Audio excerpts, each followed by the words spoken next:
Welcome dear students in class of chemistry. बच्चों आज हम लोग नया टॉपिक स्टार्ट कर रहे हैं जिसका नाम है बच्चों आइडियल गैस इक्वेशन। जिसका नाम है आइडियल गैस इक्वेशन। तो टॉपिक को बच्चों ध्यान से देखना, बहुत बहुत बहुत इंपॉर्टेंट टॉपिक। थरोली अगर आप केमिस्ट्री में देखने जाओ, so this one is the most important equation. This one is the most important equation बच्चों, बहुत ही इंपॉर्टेंट इक्वेशन है आइडियल गैस इक्वेशन। तो इसको डिराइव करना है आज। उसके बाद आज हम लोग क्या करेंगे, आज हम लोग बच्चों यूनिवर्सल गैस कांस्टेंट की वैल्यू निकालेंगे। Okay, and combined gas law के बारे में भी थोड़ा बहुत स्टडी करेंगे। सो बहुत important theory from the exam point of view and very very important equation. So let's start this session. So before I start my session, I would like to request to all of you, please अभी तक बच्चों अगर आप लोगों ने subscribe नहीं किया है तो चैनल को सब्सक्राइब कर देना। Alright, so let's start this session. Session start करते हैं आइडियल गैस इक्वेशन। देखो आइडियल गैस इक्वेशन है क्या? सबसे पहली चीज, आइडियल गैस क्या चीज है? आइडियल गैस मतलब वैसा गैस जो न्यूटन के हर नियम को कंप्लीटली फॉलो करता हो। आइडियल गैस यानी कि ऐसा गैस जो न्यूटन के हर नियम को कंप्लीटली फॉलो करता हो बच्चों, कंप्लीटली फॉलो, 100% फॉलो, तब जाके वो गैस कैसा गैस बनता है? आइडियल गैस बनता है। जनरली हमें जितने भी रियल लाइफ में गैसेस मिलते हैं ना, वो सारे गैसेस, रियल लाइफ में मिलने वाले सारे गैसेस बच्चों रियल गैसेस। नाइट्रोजन ले लो, हाइड्रोजन ले लो, क्लोरीन ले लो, अमोनिया ले लो, सल्फर डाइऑक्साइड ले लो, कार्बन डाइऑक्साइड ले लो, कार्बन मोनोऑक्साइड ले लो, बहुत सारे गैसेस है। वो सारे गैसेस रियल गैसेस है, वो आइडियल गैस नहीं है। पर उनका स्टडी इजी बनाने के लिए हम लोग क्या करते हैं, उसे कंसीडर करते हैं आइडियल गैस। उसे क्या कंसीडर करते हैं? Ideal gas. ओके, तो सबसे पहली बात आइडियल गैस क्या है वो समझ में आया। ओके, अब before I start ideal gas equation, यहां पे एक चीज बहुत ज्यादा फोकस करनी है। ए बी सी, क्या फोकस करना है बच्चों? ए बी सी फोकस करना है। ए यानी कि Avogadro rule, Avogadro law. Avogadro law क्या बताता है बच्चों? At constant temperature and pressure, volume proportional to mole, ये होता है एवोगैड्रो लॉ। बी यानी कि Boyle's law. So Boyle's law क्या होता है? बॉयल्स लॉ यानी कि V proportional to 1 upon P, या V proportional to 1 upon P। Okay, यहां पे T का कैसा रहेगा? T कांस्टेंट, T रहेगा बच्चों कांस्टेंट। उसके बाद आएगा C यानी कि चार्ल्स लॉ। चार्ल्स लॉ में क्या कांस्टेंट रहता है? चार्ल्स में आता है V proportional to T, constant क्या रहता है? P रहता है कांस्टेंट, P रहता है कांस्टेंट। इसे इक्वेशन नंबर 1, इसे इक्वेशन नंबर 2 और इसे इक्वेशन नंबर 3 में करना। ओके, सो 3 इक्वेशन लिख लिए। किस पैटर्न में लिखना है वो ध्यान रखना, A B C वाली pattern, Avogadro, Boyle and Charles. Now combine all 3 equation, combine about 3 equations। ऊपर दिए गए तीनों इक्वेशन को बच्चों कंबाइन करके देखो। So V proportional to NT by P लिखा जा सकता है, यस और no? V proportional to N है, V proportional to 1 upon P है, एंड बच्चों यहाँ पे V प्रोपोर्शनल टू T है, तो डायरेक्टली तीनों को कंबाइन किया तो V proportional to direct NT and divide by P लिखा जा सकता है। Now remove the proportionality. अब क्या करना है? प्रोपोर्शनलिटी को रिमूव करना है। चलो प्रोपोर्शनलिटी को रिमूव कर दो। सो यहाँ पे क्या आएगा? अगर प्रोपोर्शनलिटी को रिमूव किया so V is equal to आएगा R and T by P। So ये बना बच्चों PV is equal to nRT, where R is equal to gas constant, R is equal to gas constant. It's also known as a बच्चों universal gas constant, universal gas constant. This R is also known as a universal gas constant. तो इसके साथ ही first half of the lecture यहाँ पे complete होता है। देखो बहुत सिंपल, डायरेक्ट मैं पॉइंट टू पॉइंट बात कर रहा हूँ कि आपको किस पे फोकस करना है। ये इक्वेशन से बच्चों बहुत सारे क्वेश्चंस आप सॉल्व कर पाओगे। So very very important equation, very very important equation, तो इसे हैशटैग लगाओ। एंड ये वाला इक्वेशन तो सबको आना ही चाहिए, पीवी इज इक्वल टू क्या होता है, एनआरटी। कई बार बुक्स में एन की जगह पे यहाँ पे सबका वैल्यू सबको मालूम होना चाहिए। P stand for what, P stand for बच्चों pressure, P stand for pressure, okay. V stand for what, V stand for बच्चों volume, V stand for volume, okay. N stand for what, N stand for moles, N stand for moles, okay. R stand for universal gas constant, universal gas constant, okay. T stand for temperature, okay. Now let's write the value of R. R का value find करते हैं। अब R का value अगर आपको find करना है, ये यूनिवर्सल गैस कांस्टेंट क्यों बोला जाता है, क्योंकि इसका वैल्यू जो रहता है ना वो सब गैसेस के लिए इक्वल रहता है, सब आइडियल गैसेस के लिए R का वैल्यू इक्वल रहता है। तो R को सब्जेक्ट बना के देख लो, R को मैंने बनाया subject, so R is equal to क्या बना, PV डिवाइड बाय NT बना, PV डिवाइड बाय NT बना, ओके। अब मैं बच्चों यहाँ पे प्रेशर का जो वैल्यू है ना, वो प्रेशर का वैल्यू मैं ले रहा हूँ यहाँ पे 10⁵ पास्कल। क्या ले रहा हूँ मैं वैल्यू, 10⁵ पास्कल, ओके। वॉल्यूम में ले रहा हूँ बच्चों यहाँ पे 22.71 into 10⁵3 metre cube, 22.71 10⁵3 metre cube, okay. N का वैल्यू मैं बच्चों यहाँ पे ले रहा हूं 1 मोल, ओके। ये यहाँ पे हम लिखेंगे बच्चों 10⁻³ टेम्परेचर में ले रहा हूं बच्चों यहाँ पे 273.15 केल्विन, 273.15 केल्विन। बस सबका वैल्यूज रख दो, अपना आंसर निकल के आ जाएगा। सो R इज इक्वल टू होता क्या है, 10⁵5 22.71 multiplied with 10⁻³ divide by 1 multiplied with 273.15। अगर आपने सबको सॉल्व कर दिया बच्चों, ये सारी वैल्यूज को सॉल्व किया, तो आपको 8.314 आंसर मिलेगा, जो होता है इसका R का value in terms of joule mole inverse kelvin inverse. ये वैल्यू किसमें होता है बच्चों, joule mole inverse kelvin inverse. अगर आप चाहो तो आप बुक हिसाब से भी लिख सकते हो, जो यूनिट बनेगा क्या, pascal into metre divide by mole into kelvin.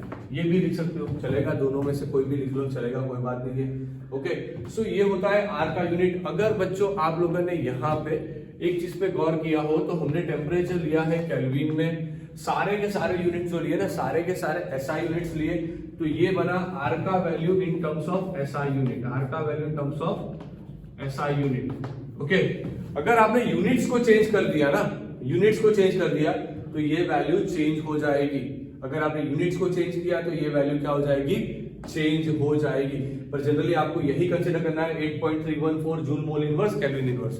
अब दूसरा एक होता है जो कैलोरी के टर्म्स में है, तो यहाँ पे एक चीज ध्यान रखना, इसे 4.184 से डिवाइड कर दो, डिवाइड बाय क्या करो, 4.184 से डिवाइड कर दो, तो नया जो वैल्यू मिलेगा वो होगा बच्चों आपको calorie mole inverse kelvin inverse. Generally यही दो यूनिट्स रेगुलरली यूज होते हैं केमिस्ट्री।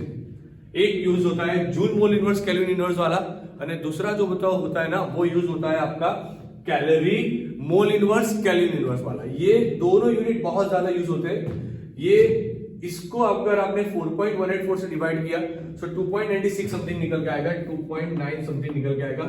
सो R का यूनिट होता है 2.91 calorie mole inverse kelvin inverse. And अगर आपने इसको जूल के टर्म्स में लिखा, तो आप लिखोगे बच्चों क्या, 8.314 joule mole inverse kelvin inverse.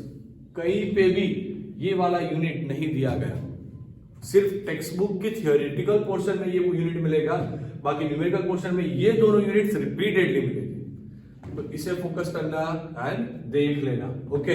सो इसके साथ बच्चों R वाला जो कंसेप्ट मुझे पढ़ाना था वो भी यहाँ पे कंप्लीट हो गया, ओके। अब बात आती है तीसरे पड़ाव पे, जो है बच्चों हमारा combined gas law. Okay, so now let's discuss about the combined gas law.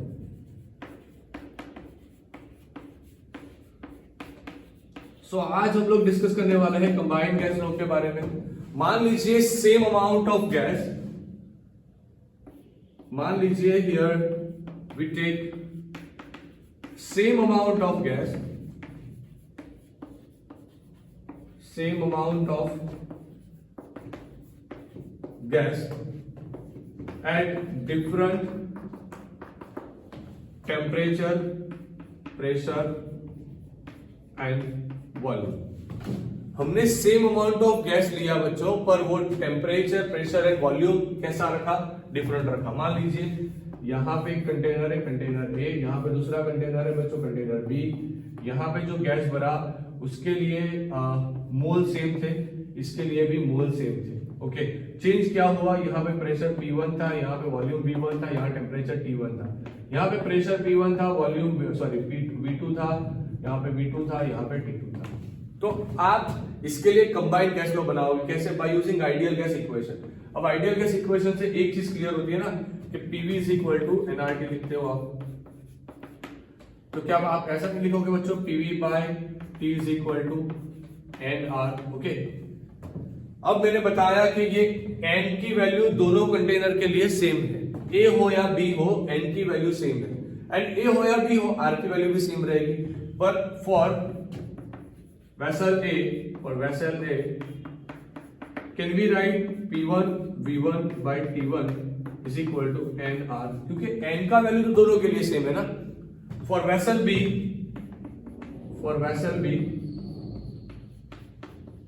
can we write P2 V2 by T2 is equal to NR?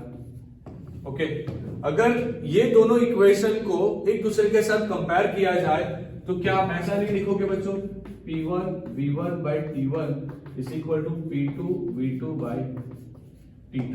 Okay, ये होता है कंबाइंड गैस लो, ये होता है कंबाइंड गैस लो। अब एक बढ़िया चीज बताऊं, अगर चाहो ना तो इससे चार्ल्स बॉयल गैल्यूसेक सब निकाल सकते हो।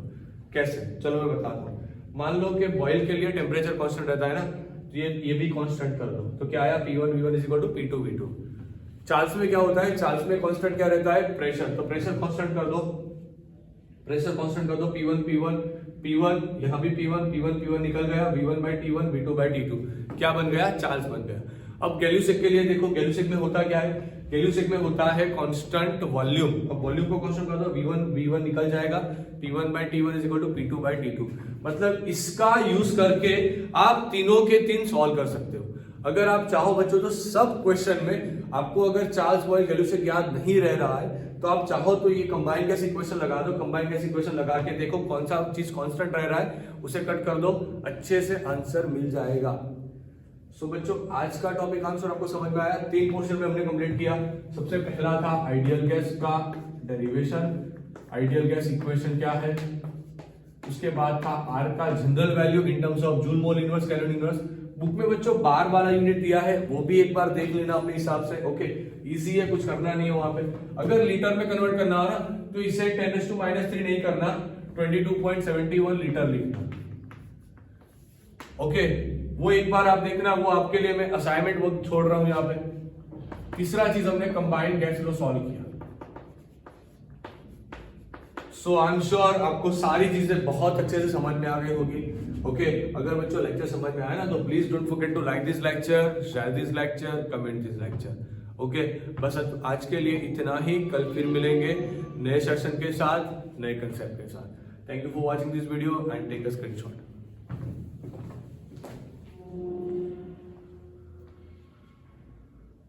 In this video, we're going to talk about ideal gases and how we can describe what's going on with them. So the first question you might be wondering is, what is an ideal gas? And it really is a bit of a theoretical construct that helps us describe a lot of what's going on in the gas world, or at least close to what's going on in the gas world.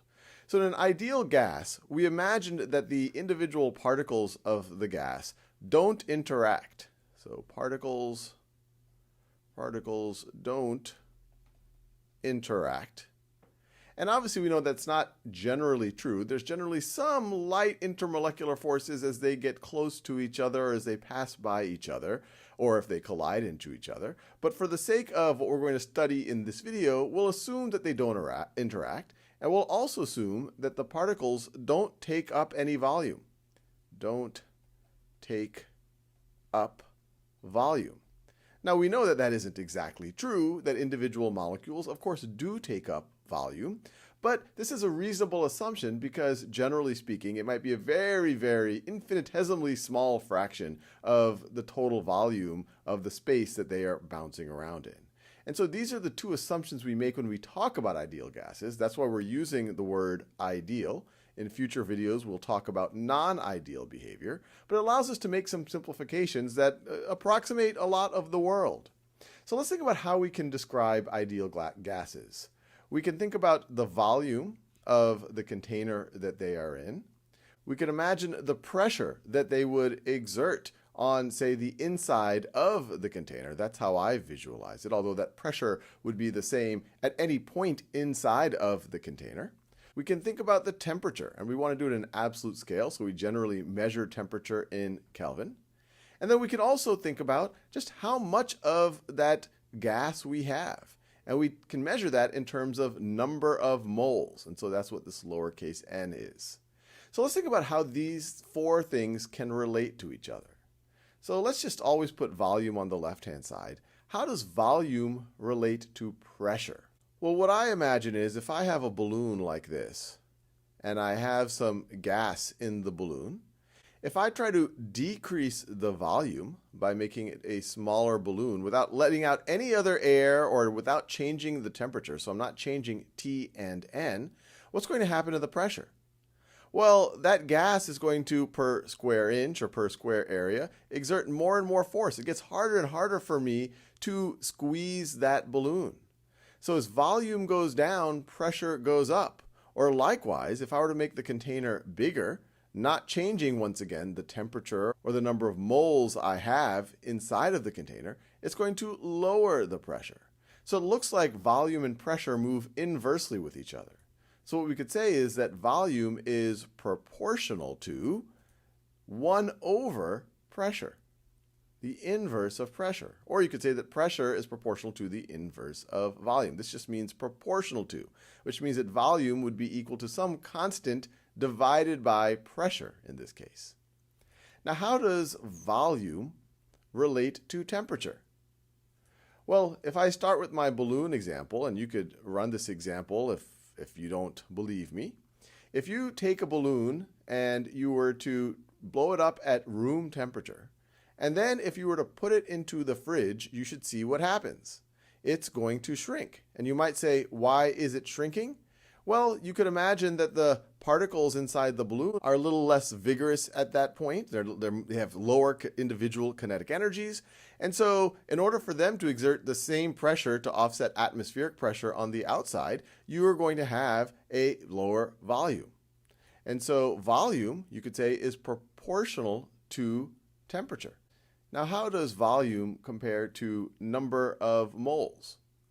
Well, think about it. If you blow air into a balloon, you're putting more moles into that balloon, and holding pressure and temperature constant, you are going to increase the volume.